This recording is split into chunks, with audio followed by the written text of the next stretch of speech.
All right, so it's great to be here. I really appreciate being the best man, except for maybe this.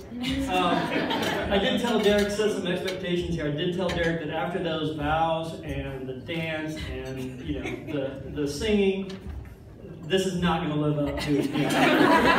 So bear with me here. I did want to start out with a story. I got a lot to say, so forgive me. But so when I first met Derrick, it was about 15 or 16 years ago, and we shared a cube that was about half the size of the table they're sitting at right now. So he had to actually let me, or ask me if he could go to the bathroom. I had to get up so he could go, and we had to do this dance every time we need to go to the bathroom. But so I'm going to start out with a little talk about wisdom. Derrick may know this story, but Derrick went to get his wisdom teeth pulled and then came into work. And when I say came into work, I mean straight from the dentist chair. Drooling blood. I'm not kidding. He was literally drooling blood. So he takes our trash can and he goes over, and he's drooling into it as he's going to work. I don't remember what we had going on, but he is working hard, drooling blood. That was, maybe I'd been in the cube a year when that happened, but so I'm still kind of, new to this, and that's just a story about the way he is. It gets better. So after about 30 minutes of him working away, drooling blood, I start hearing this groaning. And this went on for about 30 or 40 more minutes, and then I start hearing moaning. We were from groaning and now we're moaning. And then he gets up with this panicked look in his eye, and he says, "I gotta go." Well, when I say he came straight from the dentist chair, he was coasting on the shots that the dentist gave him when he got his teeth pulled. So he's panicked now because no drugs. He didn't stop at the drugstore and get drugs or anything. So he's ready to go. And you'll have to ask him later, but he has this great story. I wasn't there, but he tells a great story about elbowing people out of the way to get to the pharmacist's desk. So he can get his drugs and go home. I think after that we didn't see him for a couple of days. I don't exactly remember, but it might have been a while.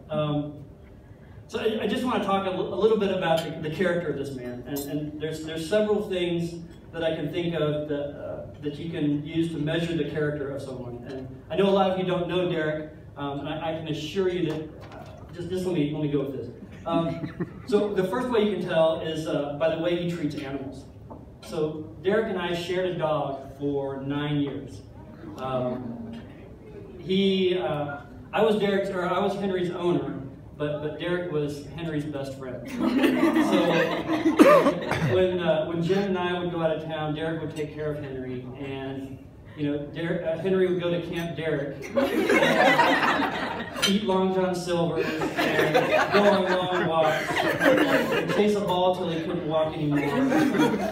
And so it was kind of like a trip to Grandma's. So I know that Henry, deep down inside, if he had to choose, would probably have chosen Derrick. I'm sure a lot more fun.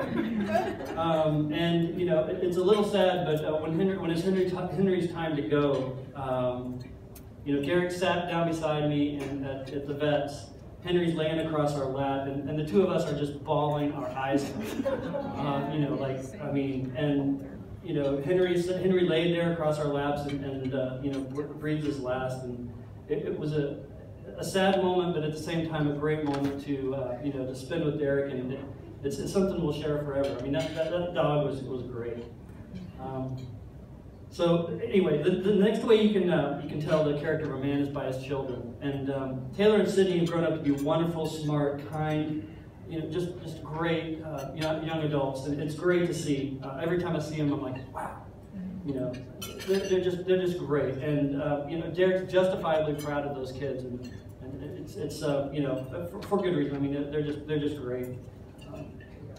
The final way you can tell the character of a man, like the one I have, is by his wife, and who he chooses to live his life with. And I've got to say, before this, I'd only met Antoinette once, and so I didn't, to be honest, I didn't even recognize you when you walked in this morning. I'm so sorry. admit I don't know her well, and I'm looking forward to knowing her better, of course. But you know, so I admit to doing a lot of due diligence. And the way, Antoinette, I know you'd love to talk on the phone. Well, Derrick and I text message. So we go back and forth text message, and so you know, he told me about that he was getting married, and I was like, huh, okay. So let me ask some questions here. So, and I'm paraphrasing his answers because he was much more eloquent than I will be. But so I just had here's some questions and answers. I said, does she get on your nerves? And he said, no, never. Does she let you do the fun stuff that you enjoy? And he said, always. I said, is she nice? He said, very. And then I wanted to know about her kids because you know that's a good sign of good character. And he said, and he started just on and on about your children, and you know, it was great to see. So then I was like, is she gonna make us wear a tux? I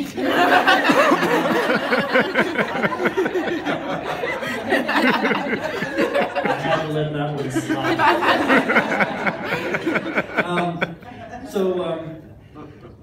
Finally, because I had seen you that once, I remembered what you looked like, and I was like, dude, you just married her because she's pretty? And he didn't say that's part of it or that helps. No, he just said that's a bonus. So it wasn't. It's something extra, and I was at that point I was sold. So I'll close by saying, and I'm across the room, I was planning on sitting beside you and giving you a hug here, but I love this man. It's a cliche to say I love this man like a brother, but that's absolutely the truth. And I wanted to, Antoinette, I wanted to welcome you to the family and just say I'm really looking forward to getting to know you better. And, you know, anyway, I just want to say congratulations, and I guess we can raise our glasses and you know, toast this wonderful new couple. Aww. Yeah.